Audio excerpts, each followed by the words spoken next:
Thank you all for taking the time out of your day to join us on our webinar with Nate Baldwin about cultivating a winning culture. About a year ago, Nate and I started a conversation that has just progressed over time and become more frequent. And so it seemed like a no-brainer to have Nate on to share his experience in building culture. So Nate. Yeah, thanks for having me on, Jamie. I'm excited to be here and talking with your coaches and administrators, and hopefully can share some insights that are useful in operations of their teams and clubs. So, quick background about me is I am a 20-year veteran in the recreational sports industry. The first 10 years of my career, I spent building and running an organization in Denver, Colorado that was focused on adult recreation sports. We really built that organization from the ground up on a platform of belonging, inclusion, trying to recapture people's attention who might have fallen away from active sports participation. And it was a format that really resonated with people. We in 10 years time, we grew into one of the largest independent recreation providers in the state of Colorado. And really set the stage for what I would go on to do later in my career.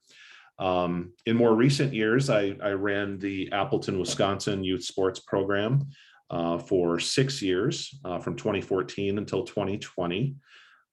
We again did a lot of culture building within that organization. A lot of what that program ended up getting recognized for later by organizations like Changing the Game Project, Aspen Institute's Project Play, was the way in which we implemented core values into our daily activities and into our training means with our coaches, with our volunteers, and with our staff.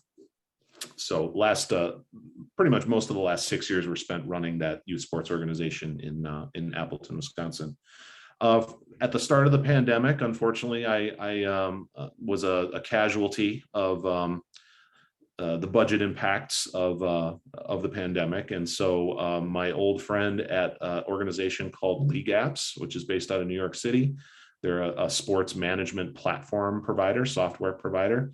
And for the last year and a half, I have been on board at League Apps, helping support what's called their Fund Play initiative, which is a software grant program for the sports nonprofit sector.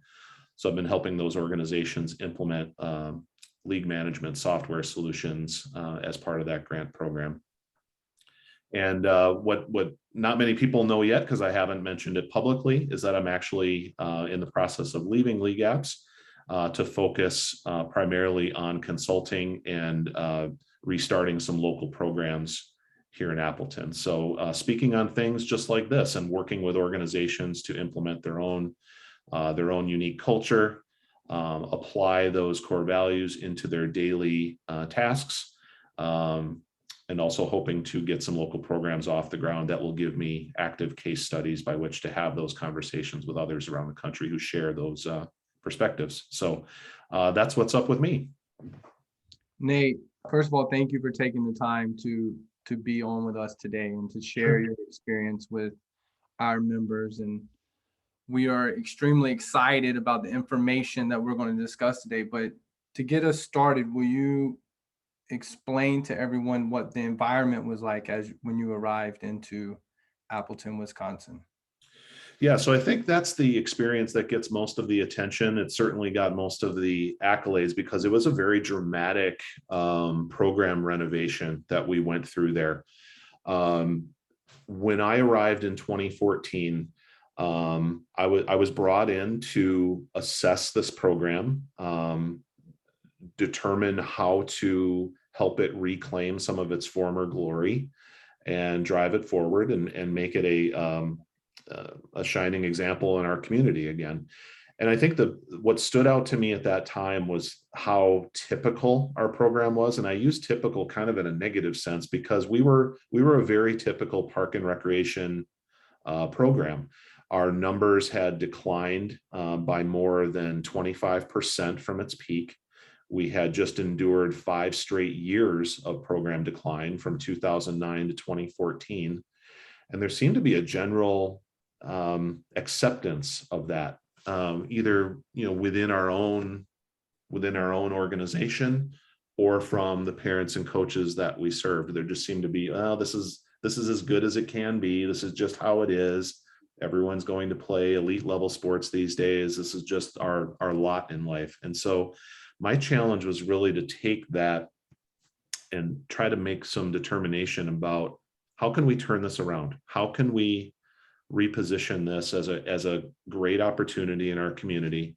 How can we focus on the things we do really well? How can we focus on the unique benefits that a vibrant grassroots recreational program can provide to the community and start building from this point forward? And so that was kind of that initial, you asked, what was the initial environment when I arrived? I would say that that captures what that initial environment was. Okay, so will you explain to everyone just the turnaround that you saw before we dive into how you did it or the things that you implemented? What was that turnaround? What did that look like? Yeah. So how did we go from typical to being nationally recognized? I think that's the turnaround.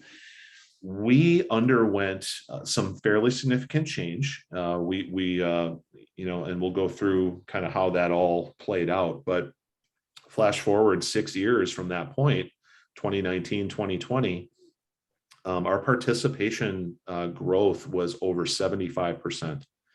So our programs overall, and these include our largest leagues, which included soccer, basketball, baseball, flag football, our total youth participation grew by over 75% in the next 6 years. So we were able to take 5 straight years of decline at a rate of about 25% and swing that completely around, starting immediately to a place where we had grown by 75% at the end of that phase. And that resulted in some of the recognition I mentioned. We were recognized by an organization that's fairly well known in youth sports circles called Aspen Institute's Project Play. They're a national advocacy group based out of Washington, D.C.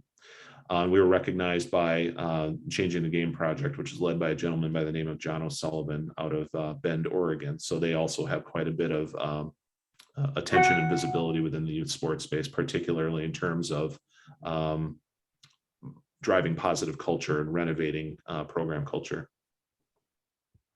So, and for everybody that's listening, that's how I found Nate, was through Changing the Game Project with John O'Sullivan. And so on that podcast, you talk a lot about your values. But what I would like to do first is talk about how you came up with those values. What did you consider when you were trying to figure out what was going to define your Parks and Rec program? Sure. I think one of the big first things that happened when I came into that program was that we had a built-in opportunity to do some self-reflection as a program. Bringing in a new individual was a natural break in the process, a natural break in the routine, obviously, with new faces. But it gave us a moment in time where we could take a holistic look at what the program was today, what its characteristics are, what we want its characteristics to be, and what its biggest benefits were. And so I would say over the course of the first month I was there, that was a lot of effort was poured into developing our core values. And core values don't just come out of thin air. They come from a lot of conversation. They come from literally getting in front of a whiteboard and listing out what do our participants look for in our program? Why do they come to us? What benefits are we providing? They can be very simple things. They can be things like low pressure, low cost, only one game a week. We identified a lot of those different things. So as we look at a list of all of these different characteristics of our program, some positive, some negative, we're able to then categorize those characteristics into some basic principles or core values. We saw that a lot of these characteristics we were listing ended up being categorized into 4 specific areas. And those 4 areas we identified are the things that ultimately we tagged as our program's core values. There were things like skill development. That's going to be an obvious one for many. We wanted to be able to provide kids with a foundation of skills that they could then tap into to enjoy this sport, both now and in the future. Okay, we felt that kids enjoy the sport more when they're developing skill, when they see themselves improving on the field and off the field. That was a big one for us. Inclusion was another big one. And so a lot of the things we were seeing on our list, like I mentioned before, were inclusionary type things. The commitment is low. It's one practice, one game a week. The cost is low. I can afford it. If whether I'm a wealthy person or not a wealthy person, I can afford to put my kid in this program without the pressure, without the financial pressure or the competitive pressure. So we started to kind of categorize some of those features into the general value of inclusion. We wanted to make sure that this program was inclusive and providing pathways into the program in multiple ways, whether that was financial, time, geographic, etc. Skill, that's another, skill level. That was another one.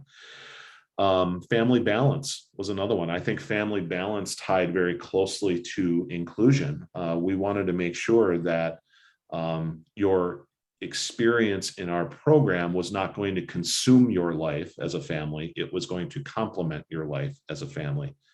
And in our opinion, that was what people looked to our organizations, youth sports programs to receive from an experience in our program. A complement to their life rather than consumption of their life. So that was a big reason why we went with singular practices during the week, singular games on the weekend, no extended travel on the weekends, things of that nature. So family balance was another core value that we focused in on. And lastly, what tied all of these values together was the concept of lifelong enjoyment of the game. So that ended up being kind of our final, but all-encompassing core value, that all of these things exemplified in our program are really there to promote lifelong enjoyment of the game. We want these kids to be able to enjoy this as a first grader, a 10th grader. We want them to coach their own kids someday. We want them to be officials someday. We want them to play as adults. This is not just a moment in time. This is a spectrum that hopefully will last their entire lifetime. And so those are the values that we personally landed on. But tying all of this back to the process, how did we arrive at those? It was a matter of trying to understand what characteristics our program currently had, what characteristics we wanted our program to exemplify, and then trying to whittle those down into some bite-sized chunks. So we felt 4 was appropriate. For your organization, that might be 3. For others, it might be 2. For us, it was 4. And so we felt that within these 4 values we identified, it was encapsulating all of these other characteristics, and it was able to be nicely messaged, tidy to communicate. All of those things are important as well when you're talking about core values. Thank you for sharing that. I think my main takeaway, Nate, is that everything you did tied back to these core values. It doesn't sound like to me you came up with these values and just threw them up on the website and that was the end of it. It seems to me that everything you did within your Parks and Rec program and the programs that you created, they all tied back to these 4 core values. Yeah, we knew going into those series of meetings where we were going to try to identify them, that it was not merely for the purpose of putting these all on our website. It was not merely for the purpose of putting them on paper or using them in some sort of marketing pitch. That these values needed to be identified because they also needed to serve as our guiding principles as administrators, as staff, as coaches, as parents involved in the program. They needed to be our guiding light for how the program was executed on the field. And so I was very adamant about that. And ultimately, I think any good core value is one that manifests itself in the way your teams, in the way your coaches, in the way your administrators, in the way your staff behaves and makes decisions within the program setting itself. They're not just words on a website that we forget about on the weekend when we go play. They are driving principles that dictate the decisions you make and the behaviors you hold to. And so that takes constant, we talked about the need to self-reflect to start this process, but there's also a concept of constant assessment, constant self-assessment to make sure that what you're doing on a daily basis is honoring those core values you set. Because if they're not, that's when they become hypocritical. That's when they become just words on paper. And that's where people start to disengage. That's where people start to believe, that's where people start to get cynical, to be honest. They start to think of this as merely a transaction rather than an experience, rather than an investment. And you don't want your relationship with your most important stakeholders to be transactional. You brought up self-reflection, and so that can be difficult sometimes because it requires not just time, but it also requires honesty with yourself. Yeah. And you talked about constantly evaluating. And in soccer, we call it checking and adapting. That you're supposed to constantly check and adapt, and that you're self-evaluating the way your training session's going or the way the game's going, or are you accomplishing the goals that you set out to accomplish? So with that, how did you go about promoting these core values to your members? And then at any point, did you have to change your approach?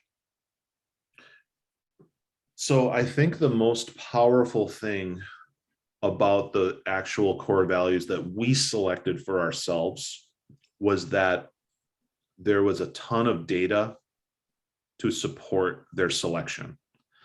And I'm going to mention an organization I mentioned previously, and that was Aspen Institute's Project Play.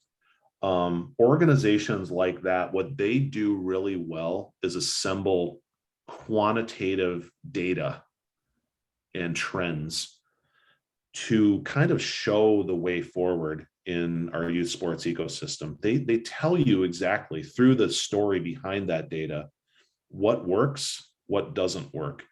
And there was a ton of great data to show that for most kids, a program that is inclusive, low pressure, low cost, and focused on development over results, those were yielding environments where kids played longer, achieved higher, and went on to longer, more sustained periods of competitive success.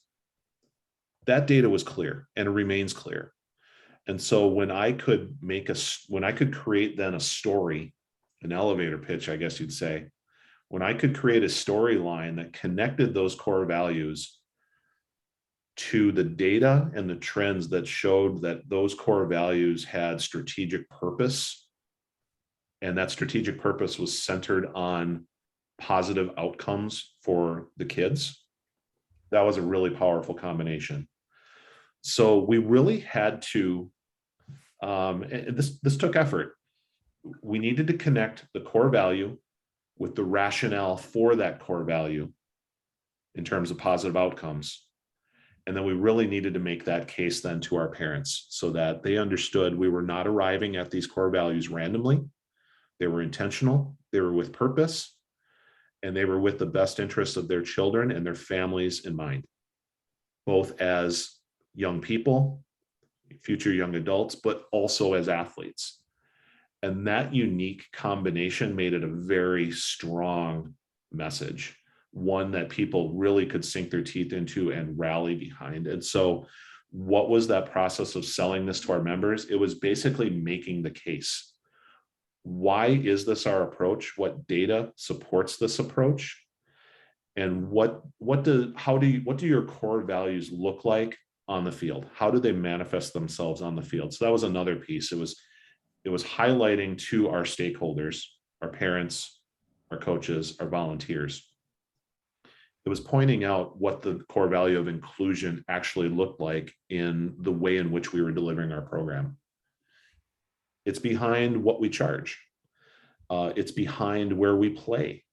It's behind when we practice.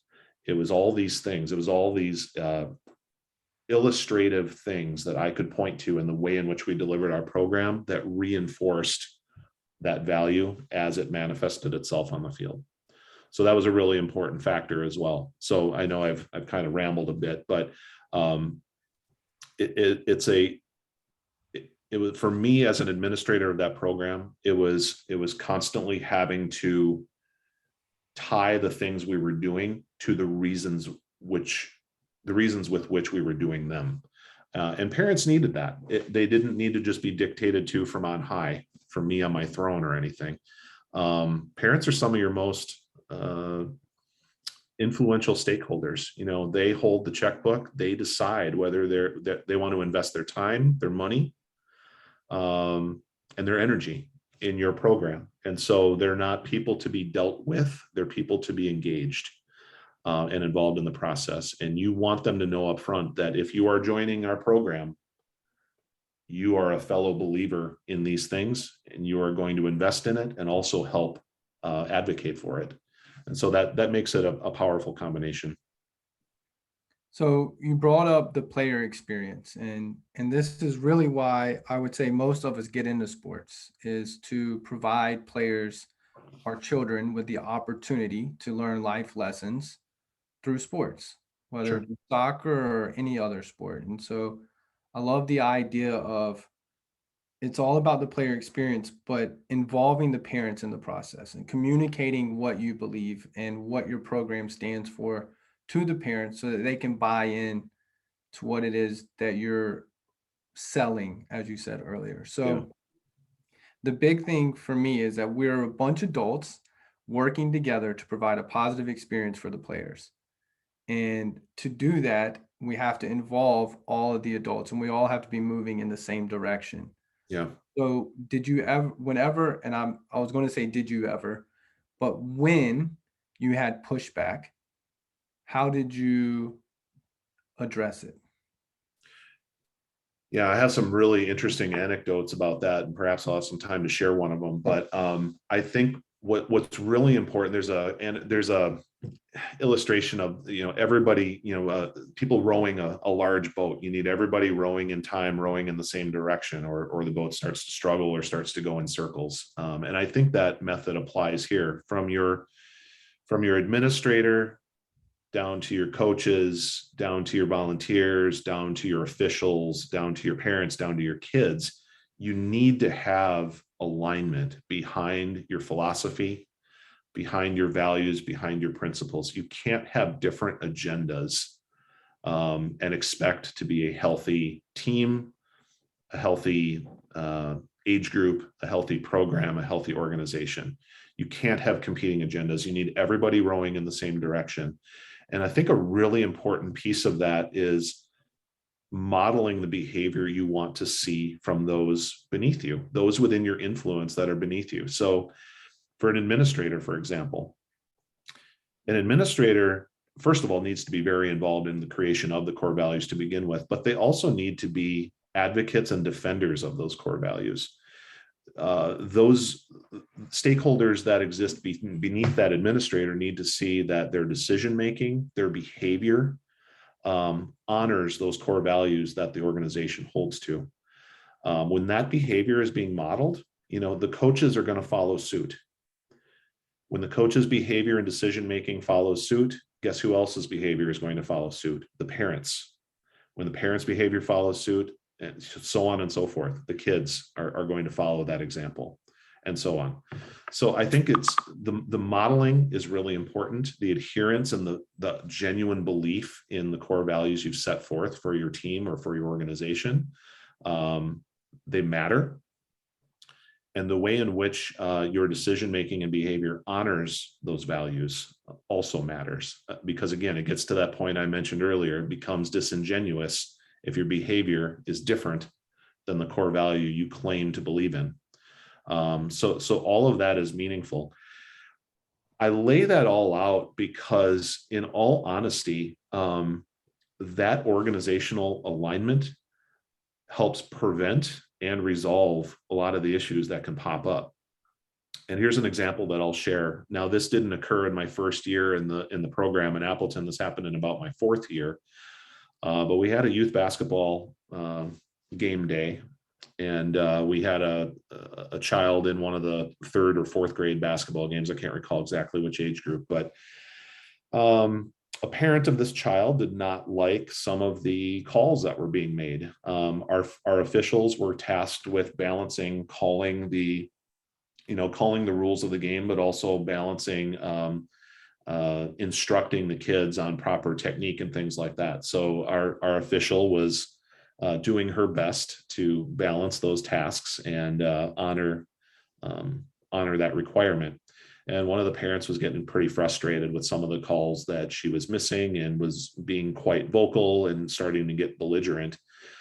I happened to be in the gym at that time, so I understand fully what our core values are, that that's inappropriate behavior, that doesn't honor what we believe in, that doesn't create a positive experience for our kids in the gym.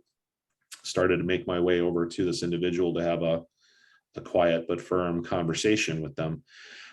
Before I could even get there, though, three other parents, two of which were from his own team, had stood up and confronted this gentleman and said that that's not what this league is about. That is not behavior that's acceptable in this environment.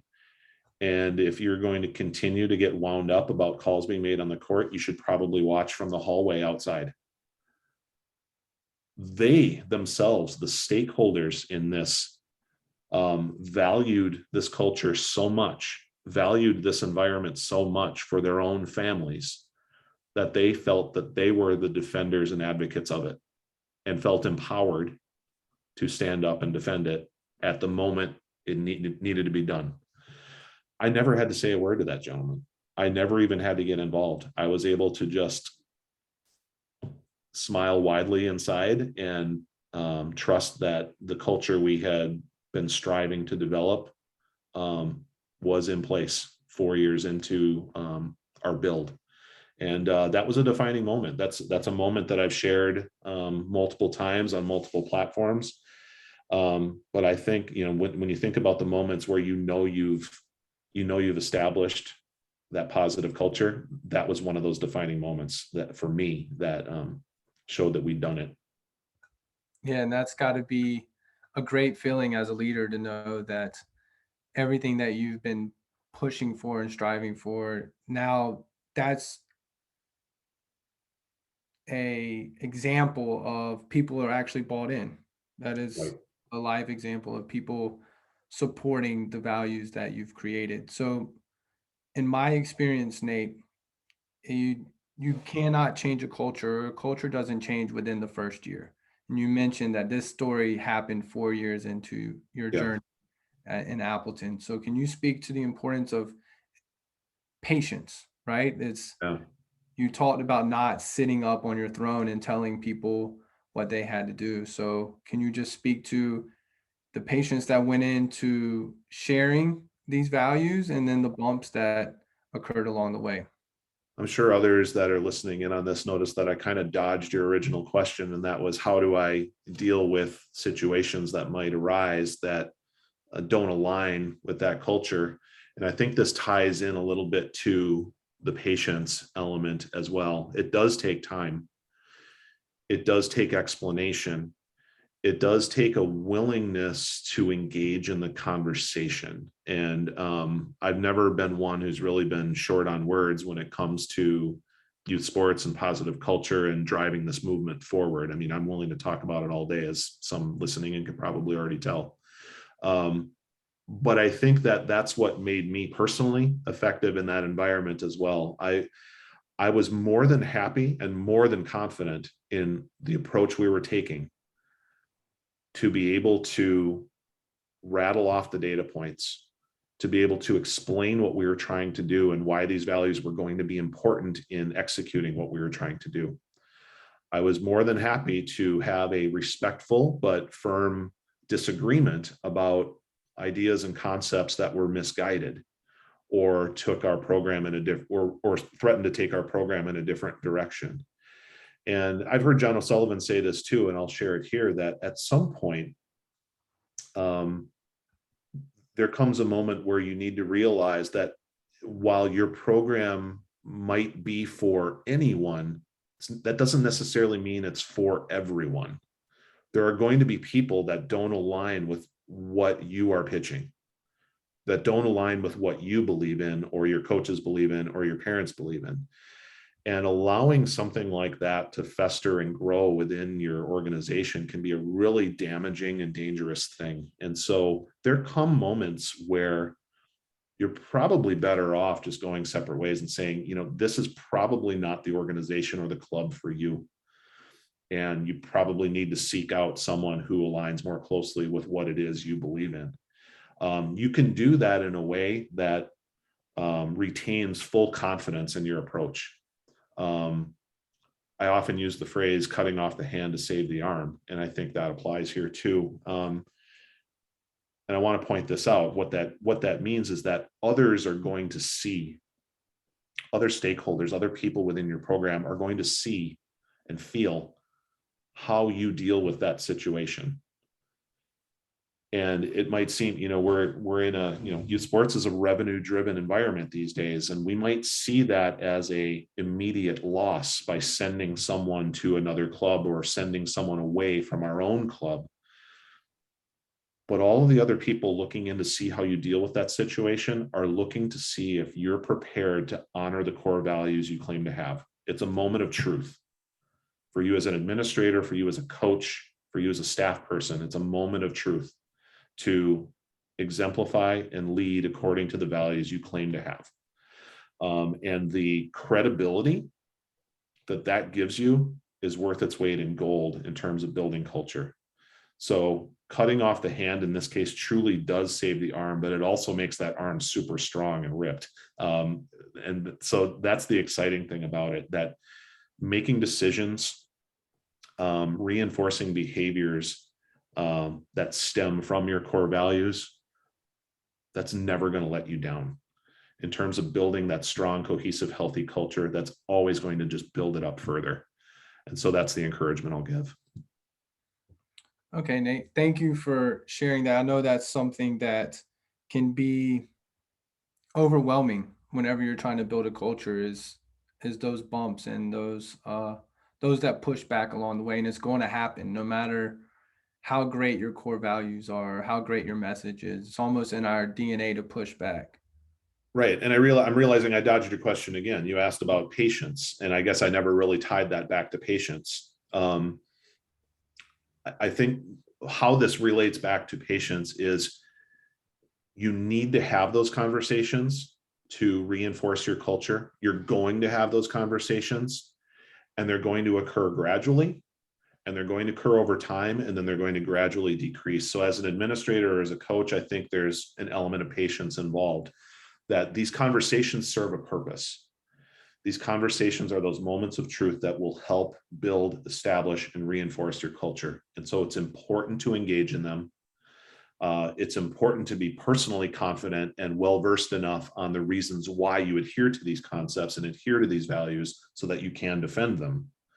But then that patience is wound through this, that this is not something that's going to be all occurring within the first couple of months. This is something that's going to happen over years and gradually strengthen the culture that it is that you're trying to build. But for those who are leading like multi-team clubs, there's a different element of patience here that I'll describe, and that is not everyone is going to be, if you're trying to radically change your program culture and you're coming up with these new core values and you're coming up with all these new methods and means by which you're going to implement those across your program, not everyone within your influence is going to be an early adopter on that. You're going to have a lot of skeptics. Those early adopters are critical though, because they're the ones that are going to see it, they're going to believe it, they're going to seize on it, and they're going to apply it to their own teams and their own realm of influence. From my own experience, why this is powerful is because we have the data and the case studies to show that if they trust it, they will be successful. Once they're successful, this is where the patients come in. A lot of people out there are not necessarily motivated by being the first ones to try something. There's a lot of followers out there. There's a lot of people that want to see the proof first before they try it themselves. And so I think you need to recognize that within your own clubs too, and have a degree of patience with that. Really invest time and energy into these first followers. But once they find success, you're going to see momentum start to grow. Others are going to say, wow, what are they doing over there? And how can I do that myself? They're going to see the proof. They're going to see the evidence. They're going to kind of have a fear of missing out themselves. And they're going to want to drive forward with implementing some of those same things themselves once they kind of see that evidence in front of them. And so there's some patience involved there too, that, we kind of need to reach people where they are. You're not going to have necessarily at the very beginning a collection of coaches, a collection of staff members who all believe this deep within their soul, like you or I might. It's going to be a gradual onboarding. It's going to be a gradual proof of concept. And then once that concept starts to bear out, you're going to see a lot of those who are more geared towards following start to hop on board. So you mentioned the coach a lot and what you just said. And today we're talking to directors, but everything we've been talking about can be applied for a coach that's leading children. And so at the end of the day, it's about player experience. And we've already mentioned that several times, but it's about player experience and creating an environment where they want to come back next year should be the overall goal for any coach or any administrator. And so with that, if you are an administrator in a role of leadership, getting coaches on board that are going to carry out the message is very important because they're the ones that are working with the children and the parents directly. So can you speak to how you worked with the coaches or empowered the coaches with this information so that they felt comfortable to go out and provide that experience for the players? Sure. I'm going to talk about this from a perspective of volunteer coaches specifically, because that's where most of my experience lies, is in getting volunteer coaches trained, ramped up, ready to go with their teams. I'm sure that different principles and different matters of ego and things apply when you're talking about paid coaches and the backgrounds they probably bring with them and things like that. But I'm going to talk about it from the perspective of volunteer coaches. What we used to do in a practical sense was two big things. Actually, I'll extend that to three big things. The first thing we did was literally to get everyone in a room required start of the season to go through in-depth training on our philosophy and our core values and why it mattered and why it was important that they be advocates and mouthpieces for this. If we had 100 teams in a program, which some of our programs did have, I was only one person. I can't ensure that we as a program can deliver the experience I promised to parents and only myself have that responsibility. I needed to empower my volunteers to be those advocates, to be those mouthpieces, to be that megaphone on the field and the delivery vessel, although that kind of sounds cold. And so that's what this preseason training was all about. We were not walking through drills. We were not walking through strategies. We were not trying to show them how their kids can score more goals. We were talking about our organizational philosophy and the data and the evidence that supported that philosophy and core values. So we talked about the data points. We talked about the trends. We talked about the evidence to really try to get them on board as a stakeholder to the values we were promoting and the ways in which those values were manifested in our rules, our team structure, our format, the way we trained our officials, things of that nature. If they fully understood it and embraced it, then I could trust them to be the advocate then with the families that were looking to them as that model, for example. So this is how I took my influence, extended it down to them. They would then extend it down to the families and kids that participated with them.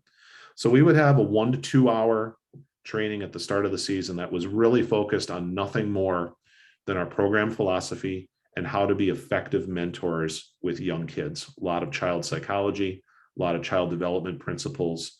And there are great resources out there to help you do that. I know this will now be the third time I've mentioned Project Play, but they have a resource that they developed with the U.S. Olympic Committee and Under Armour called howtocoachkids.org, which is a phenomenal resource. If it's not something that you've implemented in your own program, I would highly recommend that you take a look at this. It's not sport specific, it's kid specific. It's how to engage kids appropriately in an age appropriate way, in a developmentally effective way, and talks a lot about how to prepare yourself as a coach and an advocate for positive sports experiences. So I'd highly recommend that one if you haven't seen it yet. That's what our preseason training was about. That was piece one. Piece two, with volunteers, I wanted to make it as simple and efficient as possible to be a volunteer. And this is another moment of self-reflection. I had to realize who it was I was working with here. I was working with parents who were already busy, who already likely had full-time jobs of their own, who very likely had never done this before, are feeling stressed, are feeling overwhelmed, and perhaps only volunteered to do this because no one else would. So how do I make this experience rewarding and effective? And for me, one of the keys to that was having a well-scripted weekly lesson plan for every single one of those coaches at every age group. This was a challenge. This was another one of those patience moments. This was not something I put together over the course of my first 3 months at Appleton. This was something that came together over the first couple of years and was never a finished product. I was always reassessing. I was always analyzing what it was we were doing with our lesson plans, whether it honored our core values and whether we could do it better and more effectively. It was a constant work in progress. Now, that was a huge burden on me as an administrator. And if you are an administrator out there considering doing something like that yourself, it's a huge burden on you. But I will say there are third parties out there that offer great lesson plans. Your own association might have some great resources along those lines that provide lesson plan capabilities to coaches who would like to use them. For us, what it did was it put the power of a well-structured, age-appropriate, developmentally appropriate lesson plan in the hands of coaches so they didn't have to race home from work, Google soccer drills, and then run out to the field with their cones and their ball bag. It gave them something that was well thought out, honored our core values, and was designed to provide a consistent experience from child to child and from team to team to team throughout all of our age groups. So that was another piece that was really important. We provided that on a weekly basis to all of our different age groups. The third thing I'll mention, and we're going to pick up on a theme here of constant assessment and constant evaluation. The third thing I did on a weekly basis was provide all of our coaches across all of our age groups with what was called a coach digest. As I walked around the various fields, as my staff walked around the various fields on game day, we would just look to see, were the things that we were seeing on the field, were they exemplifying the things being taught in the lesson plans early in the week? Or were we seeing consistent struggles across various teams, across various age groups? So it was our opportunity on a weekly basis to do a sanity check with our coaches and say, here's what we're seeing from this age group, teams in this age group. We're seeing you struggle with this. Guess what? We're seeing all of the teams struggle with this. It's not just you, Coach A, it's everybody, to try to relieve some of that self-consciousness that our coaches might have, or self-doubt that they might have. So it was an opportunity to build them up, point out some common things that people were struggling with, and also provide some practical advice to how to overcome some of those things and how to redirect their kids in the coming week. So those three things: the training at the beginning of the season, the structured lesson plans every single week, and the constant feedback through the use of that coach digest. Those were three really big things for us that helped our coaches be both effective, but also made it a rewarding experience for them. And I will say that from the first year I ran our program, we saw our coach retention go from just under 60% to over 85%. So in the 6 years I ran the program, we saw our coach retention increase over 25%. And I think that's directly relevant to how we supported them. So Nate, everything you just said kind of goes against the norm. And what I mean by that is you put your philosophy and your values out front, and you communicated that with the coaches. A lot of us take that time where you were talking about your philosophy and your values to take coaches on the field and show them how to run a training session. And then you provided a lesson plan, which saves them time from having to go and Google it, and then not just Google it, but try to digest it and what it actually means. Right. So I'll use this as an opportunity to plug Mojo. It's a new app out there that is Oh, soccer specific, that's and it, another great one. it just created lesson plans for flag football as well, for those of you that have flag football. But it provides a video for the coach. It provides age appropriate lesson plans based on the child psychology that you mentioned earlier. So that's a great way to help your coaches, and it's completely free of charge.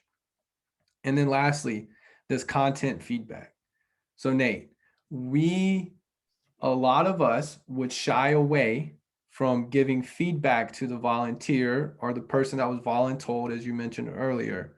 So if that is something, because we don't want to lose them, and we feel if we were to point out things they're struggling with, then maybe they would not come back next year. Here's the thing I want to maybe correct about that line of thinking, though, and that is any coach or staff person, whether they're a volunteer or paid. I think the biggest thing they have to overcome at the beginning when they decide whether or not to volunteer, it's self-doubt. So if they are struggling, if they are, if they perceive themselves to be failing, that's only escalating the self-doubt.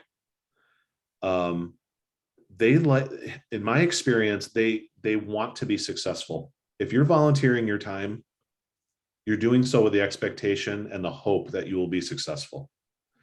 And so anything we can do to put the proper perspective on their performance and help them improve and do better, they're appreciative for that. I'm not under the delusion that if we had 100 coaches and I sent out a weekly coach digest, that all 100 would read it. Absolutely not. But what I did find pretty consistently is those that were the most absorbed by their own self-doubt, they were reading it. And it was really helpful to understand that the struggles I'm going through are no different than the struggles these other second grade coaches are going through. And you know what? It's not a me problem. It's just a characteristic of dealing with second graders. That was really helpful. It helps level set the volunteers. It helps level set expectations. It also helps redefine what success is at this age group. I could see a team that was 0-8. I'm not going to assume that that team was unsuccessful, because I think that's a poor way of measuring success at second or third grade. Those digests gave me an opportunity to say, if your kids are able to do this, if they've improved in such a way over these first few weeks that they can now do this where they struggled with it earlier, that's success. If they can connect on a series of passes, that's success. If they can look beyond their own direct line at the goal and see their teammates out of their periphery and use them as a tool to score, have a better chance to score a goal, that's success. So it helps me level set with them, set proper expectations, redefine what success is, and continue to motivate them. And, I think that went a long way in terms of helping them feel that they were succeeding and not failing. So last night we had John Stubblefield on to talk about leadership, and one of the things he brought up is there's these basic needs of individuals, and one of them was the need for clarity. And to me, that's exactly what you did, is you provided clarity to the coach on what it is that his or her expectation was, Yeah. and that you clarified that the goal is not always just to win the game, but it's also to develop. And you've brought that up a lot, is developing the player, not just the player, but developing the child. And so I think that everything you've done now is provide that clarity for. We're also developing the coach, aren't we? I mean, these fathers and mothers might come in as coaches when their kids are in the first grade. Your hope is that you're not going to have to go find a new coach when that child reaches second grade. Your hope is that you can not only help their kids develop in the game, but you can help these coaches develop in their skill and ability to lead these kids as well. That was something I didn't really think about when I first came in and started doing this work. That just ended up being a great byproduct of what we were doing that I only kind of recognized as I reflected back on it.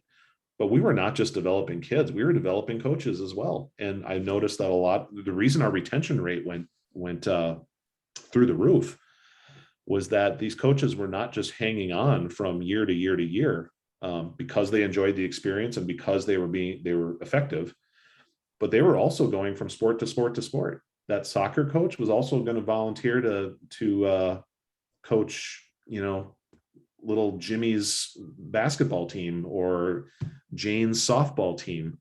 So I started to see consistency from coaches who felt confident, empowered, and successful, not only going season to season with us in one sport, but crossing over into other sports because they knew that if this was how this program executed this program, they could have trust and confidence that that's how they would also execute other programs. So I think that's an important takeaway there as well. Agreed. And so when you think about the four values, the second one was an intentional skill development. And so in order to create that intentional skill development, you had to empower the coach with the knowledge to implement. So it all kind of goes together. Yeah.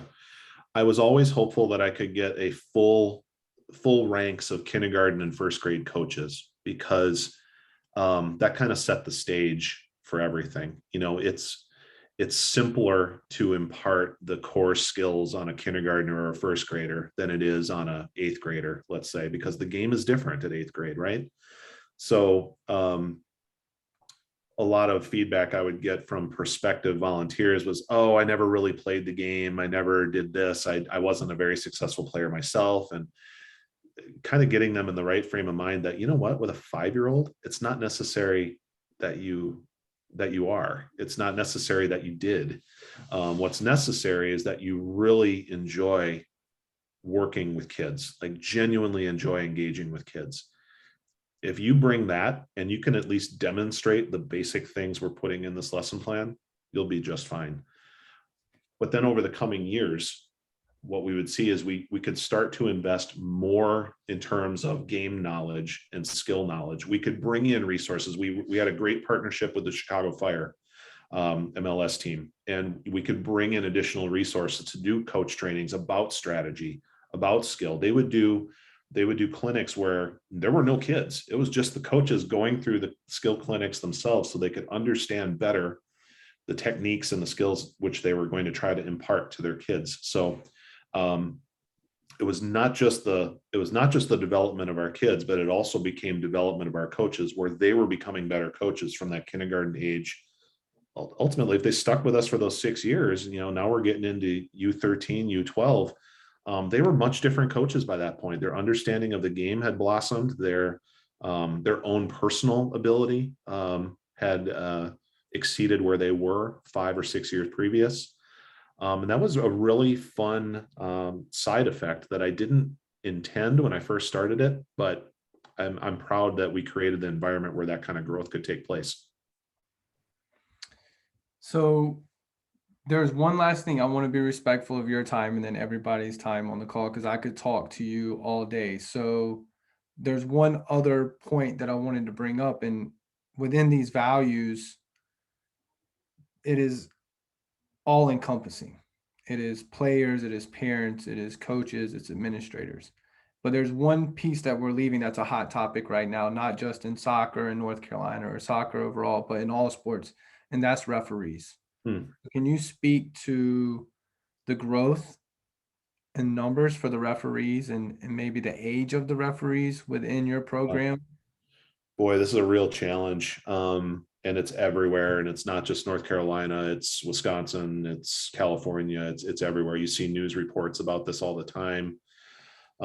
It affects the lowest levels, it affects the highest levels, this referee shortage. And honestly, my editorial on this is that we've created this beast ourselves. When we engage in an environment, a youth sports environment that eliminates kids as young as 9, 10 years old, we're doing so at our own peril. We're eliminating future coaches, we're eliminating future referees, and we are reaping the effects of that right now. This is This is a trend we saw 20 years ago. Well, you know what? Those individuals who were excluded back then are now young adults, and they're not refereeing. When a kid is excluded from participation, that tends to be a hard stop.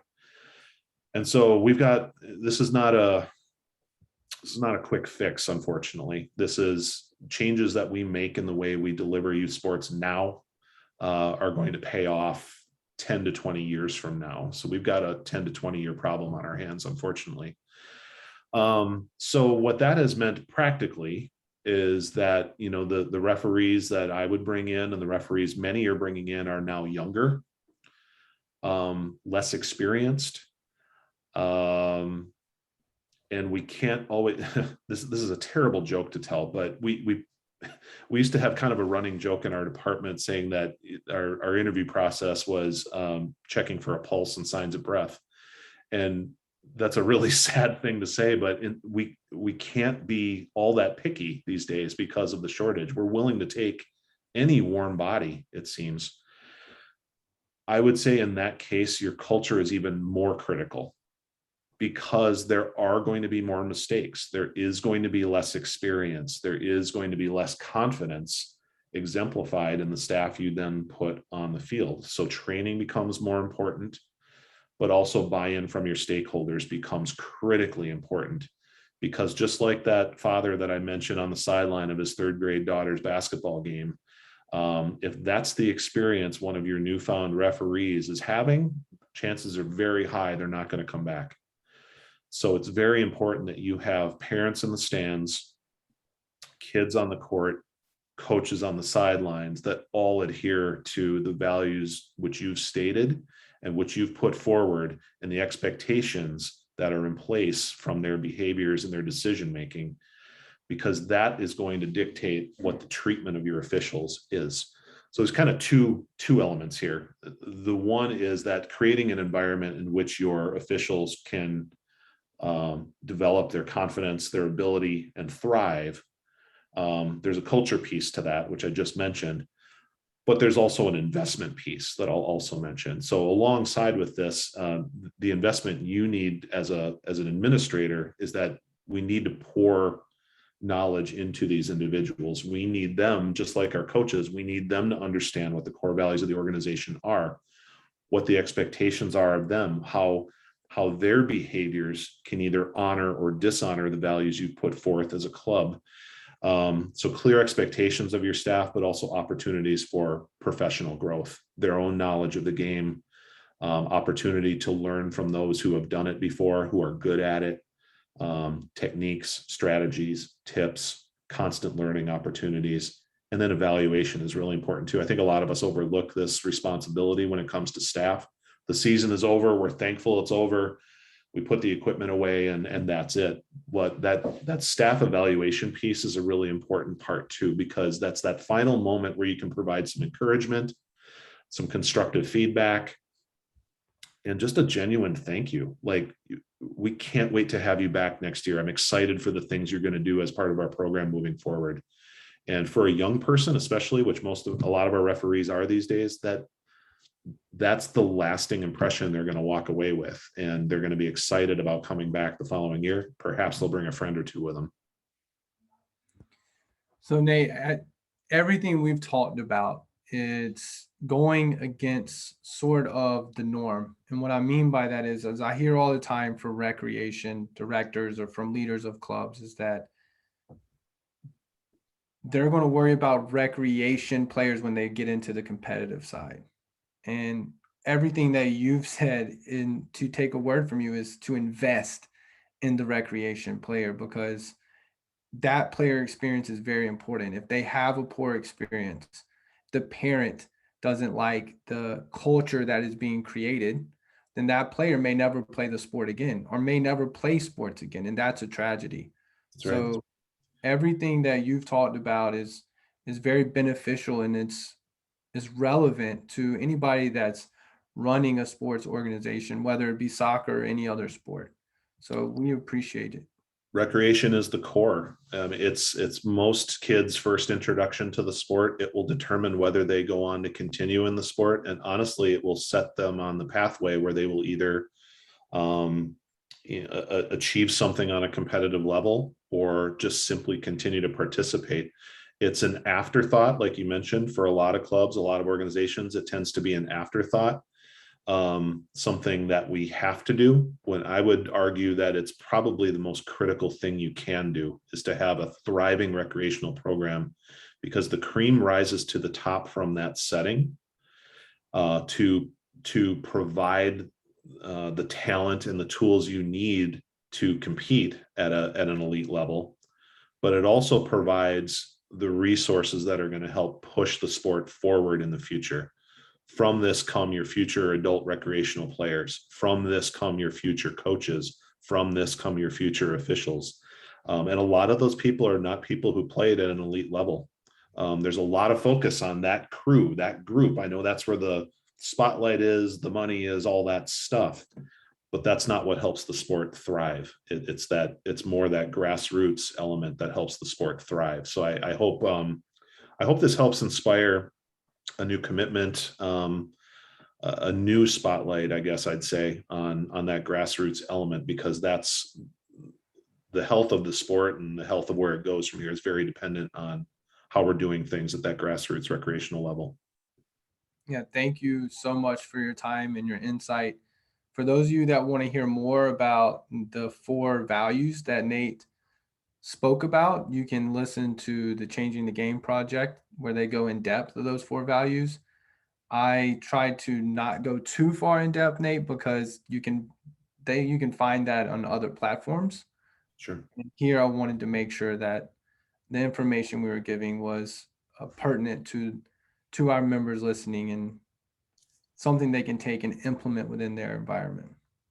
Well, I hope people find it practical. I hope people find it. I know a lot of this was very high level strategic, but hopefully there are some practical nuggets people can take from this and apply within their own programs. But I'll also say, I'm more than happy to have conversations with people who are looking for more insight, more information, or want to talk more specifically about their clubs. So they're free to reach out anytime.